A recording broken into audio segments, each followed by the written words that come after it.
Around Dodge City and in the territory on West, there's just one way to handle the killers and the spoilers, and that's with a U.S. Marshal and the smell of Gunsmoke.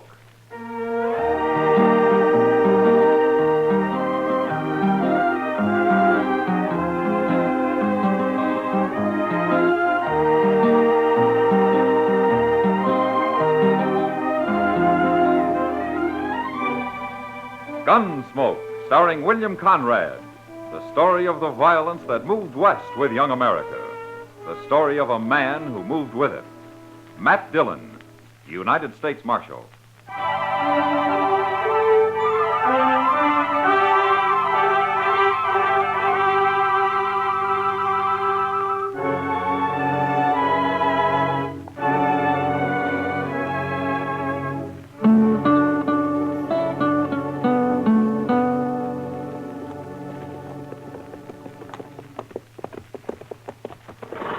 Dodge hasn't changed much, I can see, Mr. Dillon. We only been gone a week, Chester. Seems like a year to me. Hard ride now and then won't hurt you. Yeah, it ain't the riding so much, it's the shooting that unnerves a man. Yeah, that reminds me. I think I'll stop at the store here. I need some ammunition. Oh, look. Take my horse onto the stable, will you, huh? All right, sir. I'll see you at the office. Good.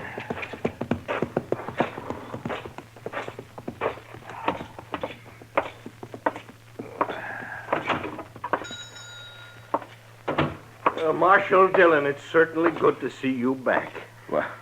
Well, thank you, Mr. Green. Yes, sir. We've missed you around here. Well, that's fine. I'd like a couple of boxes of 45s. Oh, you're loading up, too. I guess you've already heard. What? Yes, sir. I sold more ammunition the last couple of days than I usually do in a month. I'm nearly out. There's the last box of 45s I've got. I'd have saved more for you if I'd have known, Marshal. After all, you're going to be sort of out front in this business. Mr. Green, what are you talking about? You haven't heard? Heard what? About the Indians. Indians? The Pawnees. They're going to attack tomorrow. This is the last day we've got to get ready for them. That's why everybody's been hoping you'd be back in time. We have to get organized, Marshal. Where are they, Mr. Green? Who? The Pawnees. Oh, they're out on the prairie somewhere, I guess. Now, what are your plans, Marshal? Oh, I don't have any plans. All righty. When you decide what to do, let me know. I'll do my share of the fighting. You know that. You can count on me. We've got women and children in Dodge. May I ask one question, Mr. Green? Certainly. How do you know these Pawnees are going to attack Dodge? And how do you know they're going to attack tomorrow? Well, everybody knows about it, Marshal. That's why, like I said, they've all been buying up ammunition, getting ready. But who told them about the Indians? I don't know, Marshal. It's general knowledge. You just ask anybody. Is the whole town as jittery as you are? I'm not jittery.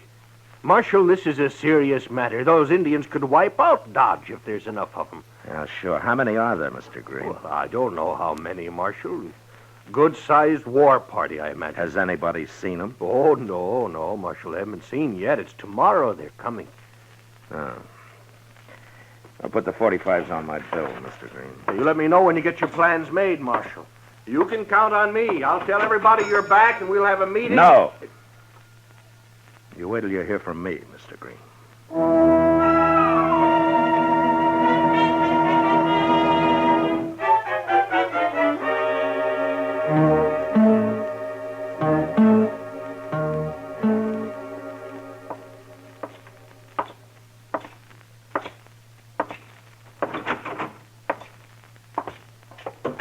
Hello, Doc.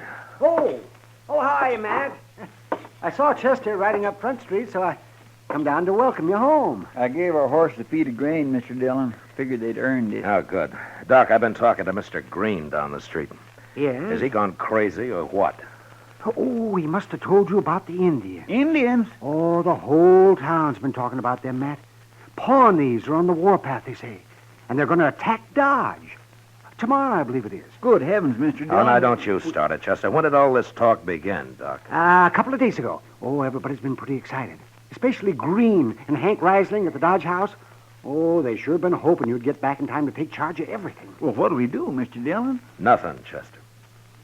Well, everybody seems pretty sure about it, Matt. They'll expect you to do something. Who started all this talk, Doc?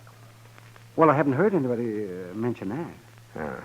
Some drunk, probably, or some greenhorn. The rumor spreads, and pretty soon everybody takes it for a fact, and then a panic begins. Well, there might be Indians, Matt. Has anybody seen them or any sign of them? Well, you're going to have a hard time talking people out of it. Maybe. But first, I got to find out how all this nonsense started.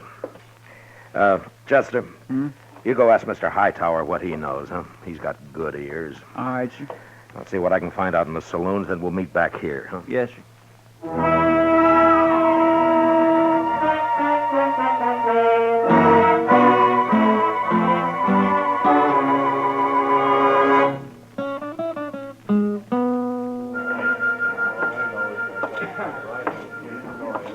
Matt! Matt! Hello, Kitty. You go away for a whole week and you come back with nothing but a big frown. What are you on the prod about? People. Oh, that. How come you're not armed, Kitty? Armed? You're just going to let the Pawnees ride off with you? Aren't you going to struggle a little? Kind of exciting, isn't it, Matt? You don't seem very worried. Why should I be? Dodge is full of heroes these days. Kitty, maybe I never gave you enough credit. For what? You got brains, too. Don't be nasty. You need a drink, beer? No, thanks. Who's the old man at the bar there? The long one with the long hair. He's a sight, isn't he? You don't very often see men dressed in buckskin anymore. His name's Tewksbury. He must be 80 years old. Yeah, it's been half that since he's had a bath. Man his age has seen a lot of country, Kitty. Never mind him. What are you going to do about the Indians, Matt? The only thing I can do, try to keep the good citizens of Dodge from getting all triggered up and shooting each other for Pawnees tonight and tomorrow. How are you going to do that? Well, I'd like to know who started all this, for one thing. I think I'll have a talk with Sam there. Bartenders generally know things. Are Pawnee braves as handsome as they say, Matt? You'd be surprised if they really did raid this place, wouldn't you? Maybe. Wouldn't you? Yeah, I would. Well, I'll see you later, Kitty. Sure, Matt.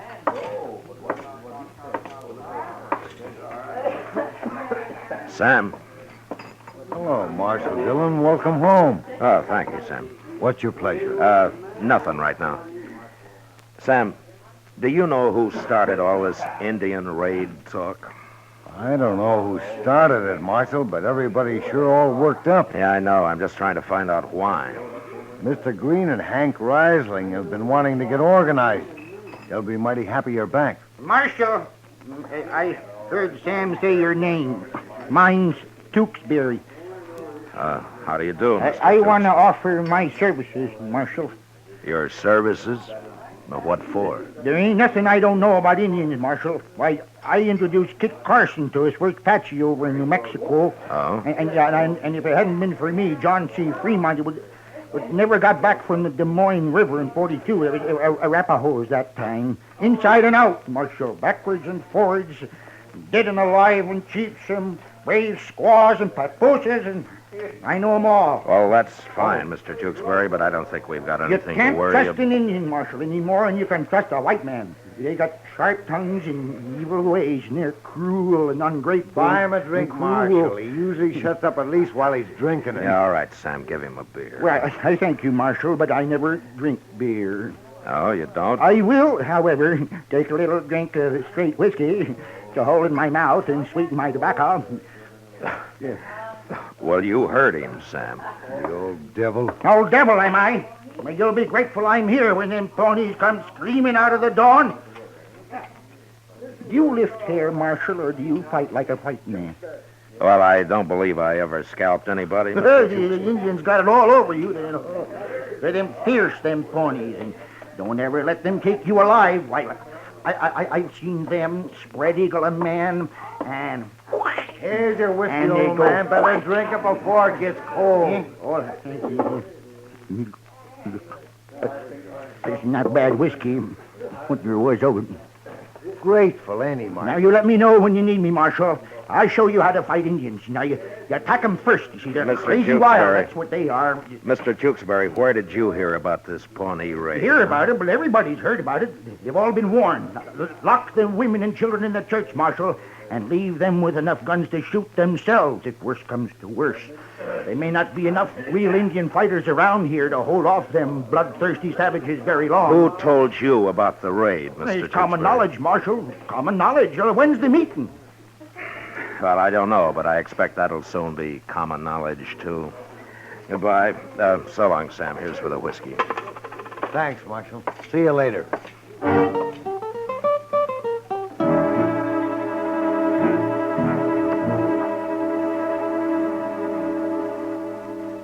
Mr. Hightower didn't know anything, Mr. Dillon, except there will be an attack tomorrow. What'd you find out? Well, I went to all the saloons, Chester, but all they had was the same story. Some wilder than others, especially an old man called Tewksbury. He seems bloodthirstier than anybody. I never heard of it. No, he's a stranger here. Oh, look what's coming across the street. I guess this is the organizing committee, huh? Yeah. Who is that pioneer they got with them? Now, that's old Tewksbury I told you about. He's a little touched in the head, I'm afraid. Well, here they are. Gentlemen? Gentlemen? All right, gentlemen. Now, Marshal, there isn't much time left, and we've got to get Dodge organized. Now, Hank Reisling here and I, we've worked out a tentative plan, which we propose... Just a minute, Mr. Green. There's something I want to ask before you go on. Yes, Marshal. I'd like to know which one of you men heard about these Indians first. Well, I don't see that matters. Which All right. heard about it All first. right. Then let's say the rumor just got started somehow, okay? Pretty big for just a rumor, Marshal. Well, my wife's nearly crazy with fear. All the women are. That's why we got to do something. Get things organized. People will feel better then. You know what panic is, Reisling? It's fear, all right, but a man can be afraid and still think. But when he gets panicked, he stops thinking. Like all of you right now. You're acting like cattle in a stampede. That's pretty strong talk, Is Marshal. it? Is it? Then I'll point out something else to you. You're willing to believe the Pawnees are on the warpath, and you don't even know who reported it. And on top of that, you're willing to believe they're going to attack tomorrow. Well, that's what they say, Marshal. And it's your job as the law here to do something about it. Yes. If you don't help us now, the blood will be on your head. Blood? In Pawnees are the bloodiest devils in the whole Indian nation. They're mean. They're downright mean. I know them. I'll show you how to fight them. We'll ride out after them. That's Tewksbury. what. Well, after them first. You see? Tewksbury, let me ask you I'm something. offering my services, Marshal, same as I did with John. Well, C. listen to me. Fremont. The Pawnees are attacking tomorrow. Is that At right? dawn, Marshal. They always attack at dawn. If they die at night, you see, their spirit wanders. They got to die. Yeah, in the I know. But You there's see, something else about Indians I want to ask you. I know everything there is to know about Indians. Then did you ever hear of Indians They're- telling anybody they're- just when they were going to they're- attack? They're just like snakes. They never tell nobody nothing. It's just whoosh, and there you are with an arrow right in your throat. Then how come everybody in Dodge knows when these Pawnees are coming? Now answer me straight, Tewksbury. Well, yeah, Marshal, it's just somebody must have found out. The only person who'd know would be an Indian. Now, gentlemen, have there been some Pawnee warriors in town lately getting drunk at the Alafraganza and talking when they shouldn't? Well, have there? No. No, the Marshal makes sense, man. It sure don't sound right somehow. No, it sure don't. Yeah, but if you stop to think about it... Tewksbury, Why would... when did you hit Dodge? A while ago, Marshal. When? I don't know when. I don't keep track of time. But the Indians do, though. Oh, they know just how many Oh, moons... shut up, Tewksbury. I don't want to hear any more about Indians out of you. And if you go on talking around Dodge, I'll throw you in jail and you can do your spouting there. Marshal, he's an old man. You shouldn't ought to treat him like I've got that. an idea he's the one who started this whole thing with his wild talk, and you men have made fools of yourself listening to him. Now go on home and calm down your womenfolk and forget it. Good night, gentlemen.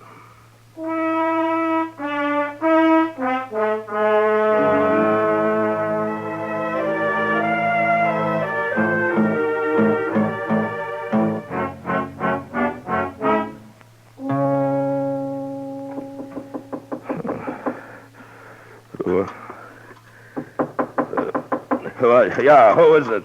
Chester, Mr. Dillon. Oh, Chester. Well, come in, Chester. Say, you're all dressed. Yeah, I slept with my clothes on. I figured there might be trouble yet. There is. That's what I come to tell you. Well, then tell me. It's a fire, Mr. Dillon, at the edge of town, that What? old rooming house of Ari Danvers. A fire? How bad is it? The house is going, but that ain't the worst. They found some arrows nearby. What? It's the Pawnees.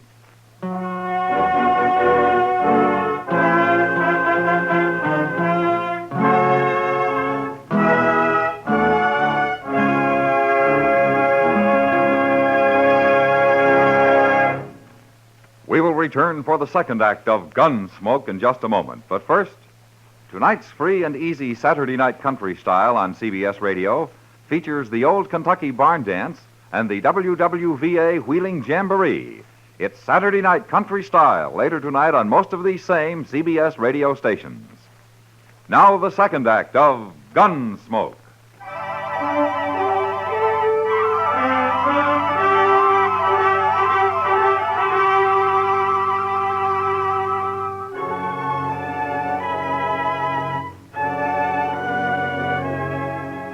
The rooming house of Ira Danvers stood at the edge of town. It wasn't much more than a jerry-built shack patronized by a few drunks and an occasional cowboy who had lost his pay at the games. By the time we got there, it had burned to the ground, and a small crowd had gathered. 2 unidentified men had died in the fire, probably too drunk to save themselves. It was the owner, Danvers, who had discovered the arrows.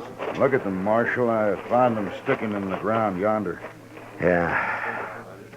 Well, they're Pawnee, all right. And devils stood out there somewhere and fired the place with burning arrows, I figure, and just shot these in to let us know who did it. Well, that could be Danvers, but why would they set fire to only one house? What are you men waiting for? Those Indians could ride in on us any minute. Some of you men get out there and stand guard and get some horses. Now, hold Yeah, it. you Hold get it, you this two. Let's organized. don't get all excited. It's still dark, and no Indian's going to attack in the dark. You know that. Look, what about those arrows, Marshal? Ain't that proof enough? It's an hour till daylight, Mr. Green. Nothing's going to happen till then. We've listened to you long enough, Marshal. We've got women to protect. Riesling, you come over here, and the rest of you men. We'll run this fight ourselves. Chester, Yes, sir. see old Tewksbury over there at the edge of the crowd? Yes, sir. He ain't talking so much tonight, is he? Drift back in the dark where he can't see you. And if he leaves here, let me know at once, huh? All right, sir. What do you make of it, Marshal? Yeah, there's nothing to worry about, Sam. What are you doing here, Kitty? Sam promised to wake me up when the action started. So he did. Well, there's been a fire and 2 men died. The action's over. Now go back to bed. Don't take it out on me, Matt. I didn't start this Indian scare. No, I'm sorry, Kitty, but this is no place for a woman. Where is a good place for Oh, a now woman? don't start that. What are they doing over there, Marshal? Green and Riesling are organizing the defense of Dodge, Sam. They found some arrows, I hear. Yeah, they did. Pawnee arrows. And they are going to attack. They're right out there in the dark somewhere. No, I don't think so, Sam. But you go look if you want. Sam, come on over here. We'll need you, too. That's Green. He's calling me. And then you better go. Sure. I'll go. I'll go with you, Sam. I want to see what's doing. What? Oh, where is he, Chester? He drifted off behind that next shack. Well, let's follow him. Come on.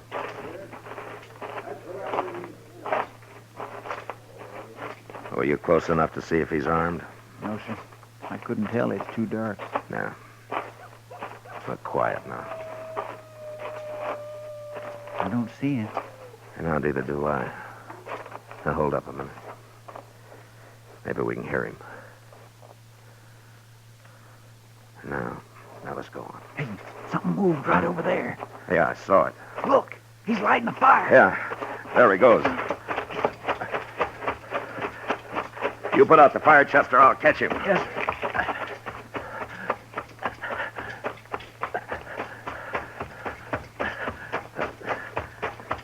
All right, Tewksbury, I've got you. Don't shoot me now. All right, get your hands in the air. I ain't armed. Well, what do you call this Bowie knife? All right, put your hands down. Well, you've been pretty talkative till tonight, Tewksbury. You want to tell me what this is all about?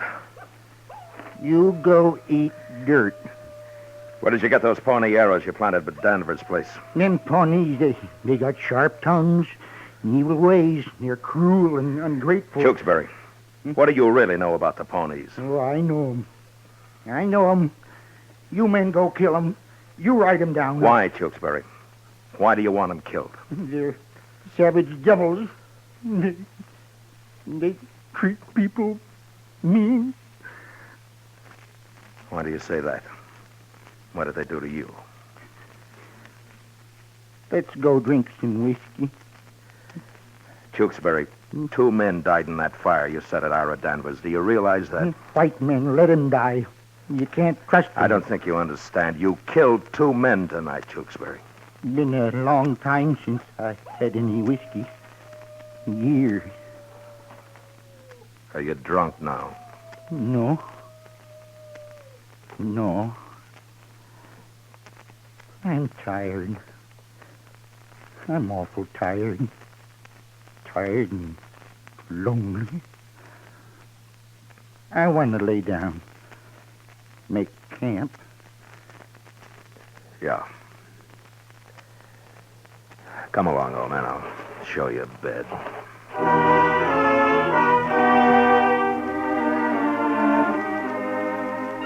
When the citizens of Dodge found out about Tewksbury, they were at first ashamed of their panic. And then because of their shame, they wanted to lynch him. But they didn't. And pretty soon they forgot about him. A week passed, and the old man never said a word. I didn't know who he was or where he came from. And then one day, an Indian woman rode into town and found her way to the jail. She was past 40, but still handsome. And she carried herself with the instinctive pride of her people, the Pawnees.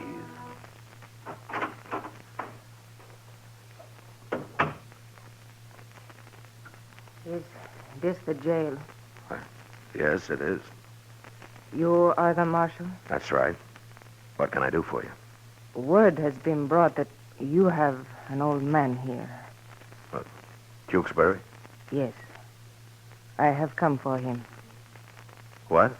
I am his daughter, Marshal. Oh, I see. Well, will you sit down? Thank you. So Tewksbury married a Pawnee, huh? Many years ago. My mother is dead. Yeah. Your father taught you English, huh? Yes. But I have lived among white people. Not for long. I like my people better. Of course. I think my father does, too. He has lived with us many years. Tell me, what was he doing in Dodge? He is old. So old he is like a child. He ran away one night in anger. Why? Our tribe is peaceful, Marshal. We have given up war. But sometimes the young men find it difficult not to fight.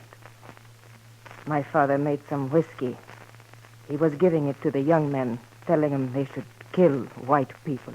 And he got caught at it. Yes. The chiefs held council. They made very strong talk. My father grew angry. He say he will destroy them. Marshal, he is old. Thoughts are no longer clear in his head. Yes, I understand. He has lived long, seen many things. He does not like being old.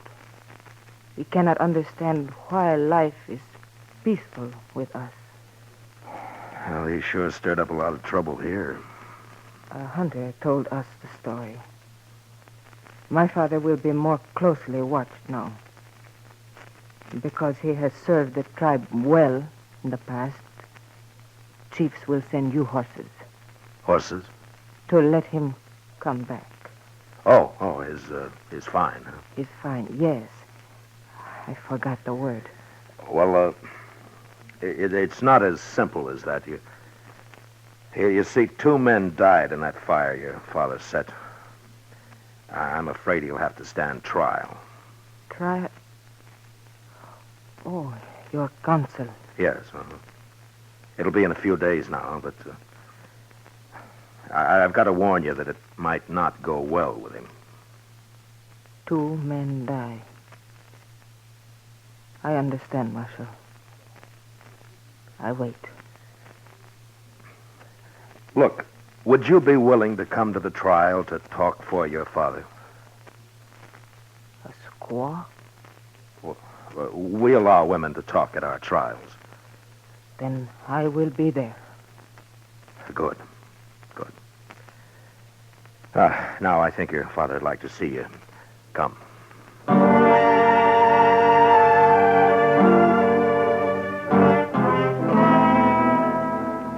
The trial lasted 1 day.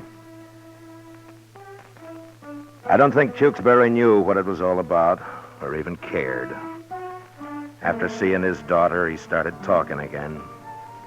But in Pawnee, never said a word in English, or even acknowledged it when he was spoken to. His daughter took the stand, and shortly after, impressed by her courage and honest dignity, the judge released Tewksbury to her custody. Outside, I said goodbye, and I watched him ride off into the prairie, both mounted on her pony. The old man chattering like a bird, happy to be going home. No longer lonely.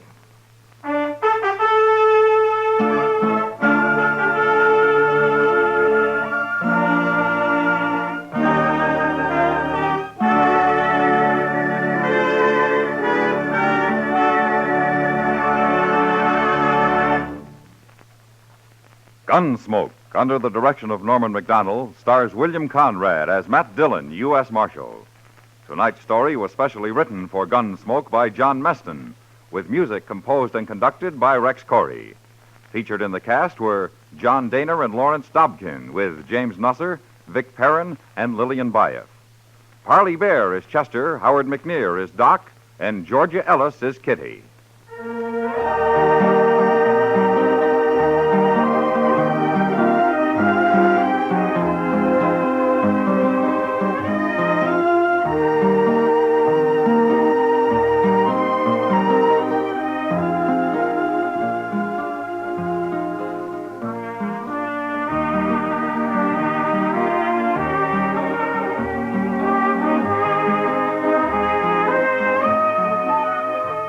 Gunsmoke has been selected by the Armed Forces Radio Service to be heard by our troops overseas.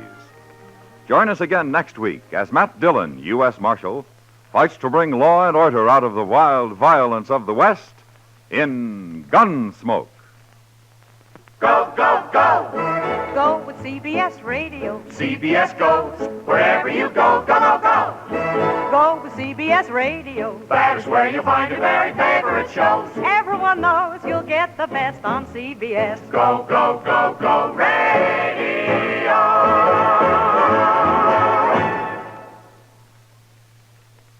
George Walsh speaking.